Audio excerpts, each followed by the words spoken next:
Volúmenes y capacidades pulmonares. Volúmenes y capacidades pulmonares. Este tema es muy importante para poder entender mejor la fisiología respiratoria y entender la espirometría. Recordemos que el pulmón es un órgano parenquimatoso cuya función es la de ser un globo el cual se infla y se desinfla, permitiendo el intercambio de gases a nivel alveolo capilar para poder oxigenar la sangre y también eliminar el exceso de CO2.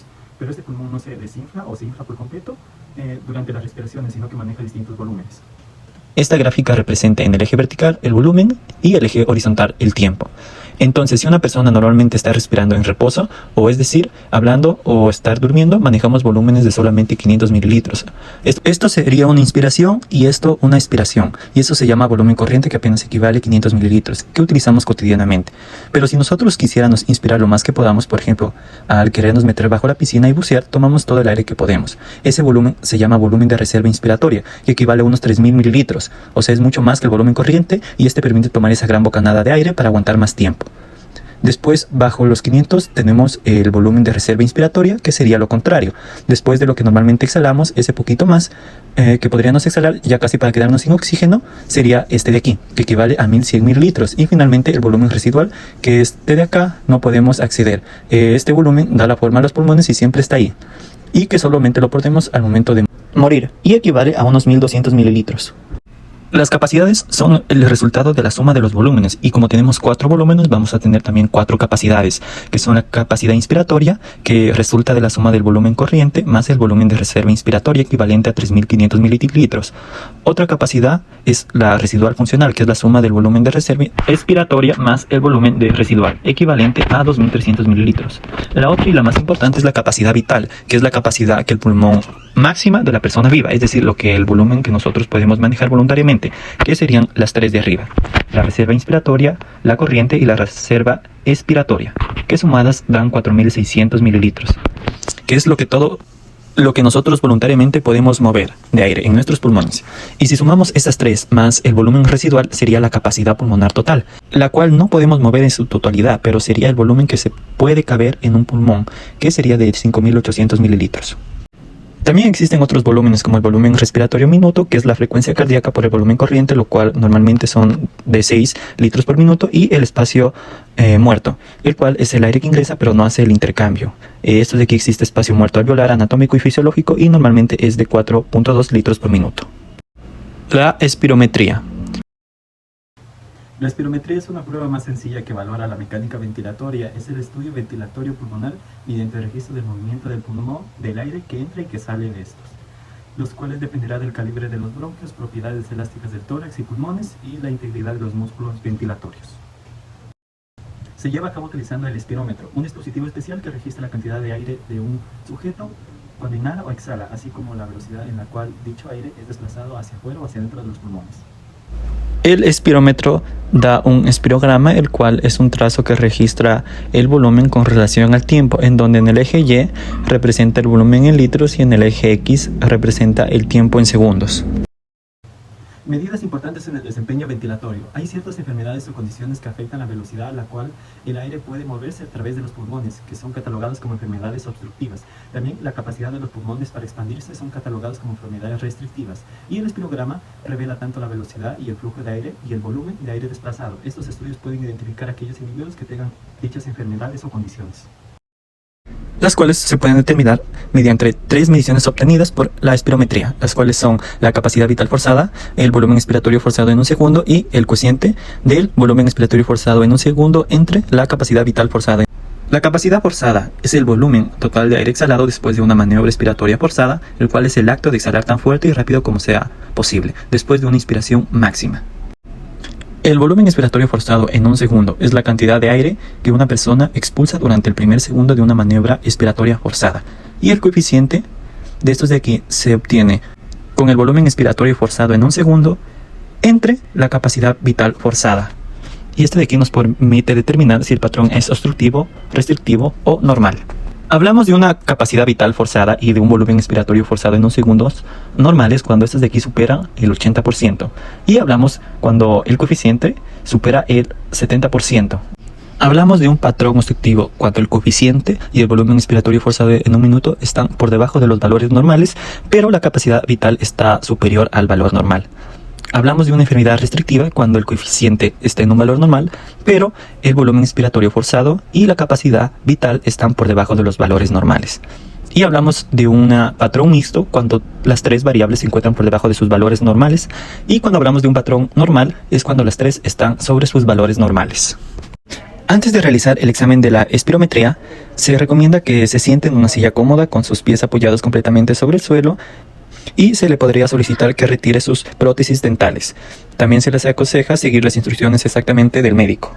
Pasos de la espirometría. Levantará su cabeza y su mentón de modo que pueda respirar con mayor facilidad. Después, se colocará un gancho en la nariz para evitar que el aire salga de sus fosas nasales.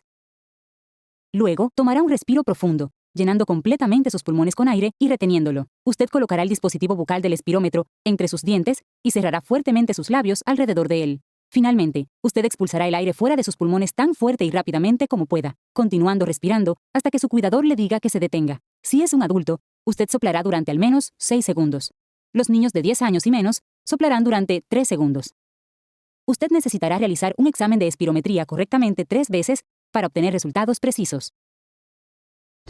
Presión intrapleural, tensión superficial y agente tensioactivo. Diferencias entre la presión intrapleural y tensión superficial. Ambos conceptos están relacionados con los mecanismos de la mecánica ventilatoria, es decir, la inspiración y la expiración. La presión intrapleural es debida a la presencia de agua entre las membranas pleurales que rodean los pulmones, que en realidad es una diferencia entre las fuerzas de retroceso elástico de la caja torácica hacia el exterior y la fuerza de retroceso elástica de los propios pulmones que expulsarían el aire por las vías aéreas. Esta diferencia nos da una presión negativa, que tiene una media en torno a los 5 centímetros de agua. Durante la inspiración es de menos 7.5 centímetros de agua y durante la expiración es de menos 5 centímetros de agua. Y como digo, es ejercida por las fuerzas de interacción del agua en el interior de las pleuras. La importancia o la función de esta presión intrapleural es evitar la atlesia o colapso o cierre completo de los pulmones durante nuestras exhalaciones, de manera que, aunque hagas una exhalación forzada, tus pulmones siempre mantengan cierta cantidad de aire. Un aire que llamamos volumen residual, en torno a 1 litro o litro y medio, o como ya dijimos anteriormente, 1200 mililitros, que es importante para luego poder hacer una correcta inhalación y que tengamos suficiente presión transpulsional para hacerlo. Esta presión intrapleural no es suficiente para la inhalación, para coger aire nuevo desde el medio externo.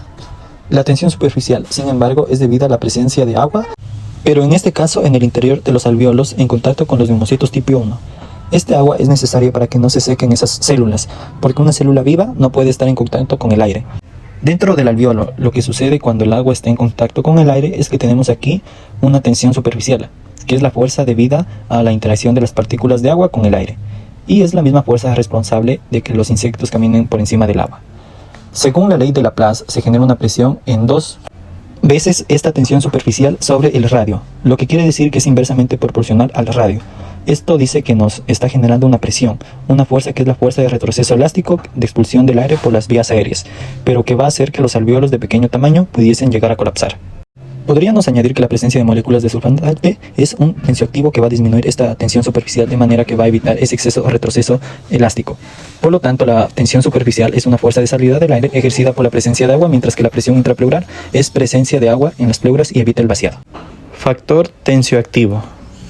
El agente tensioactivo que se encuentra dentro de la superficie de los alvéolos pulmonares es el surfactante, la cual es producida por los neumocitos tipo 2 y está presente en un 10% de la superficie interna, la cual ayuda a disminuir la tensión superficial que se encuentra dentro del alvéolo.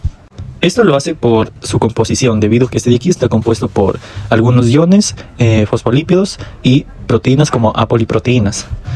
Los fosfolípidos ayudan muchísimo a disminuir dicha tensión superficial debido a que la cabeza hidrófila va a estar en contacto con las moléculas de agua y las colas grasas van a estar enfocadas al aire.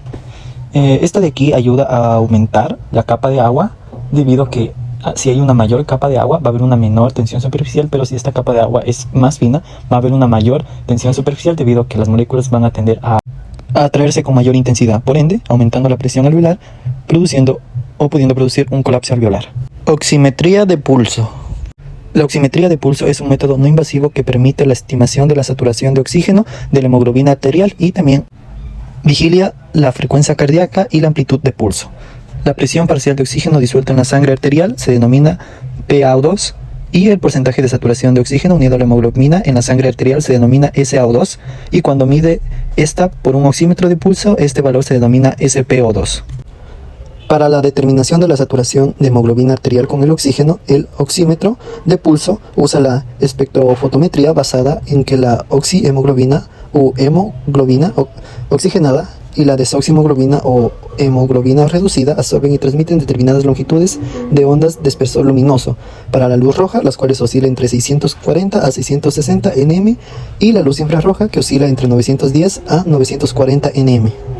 En donde tenemos que la desoxihemoglobina está caracterizada por una mayor absorción de luz roja, un rango de longitud de onda que oscila entre los 600 a 700 nm, y la hemoglobina exhibe una mayor absorción en el espectro infrarrojo que oscila entre 850 a 1000 nm.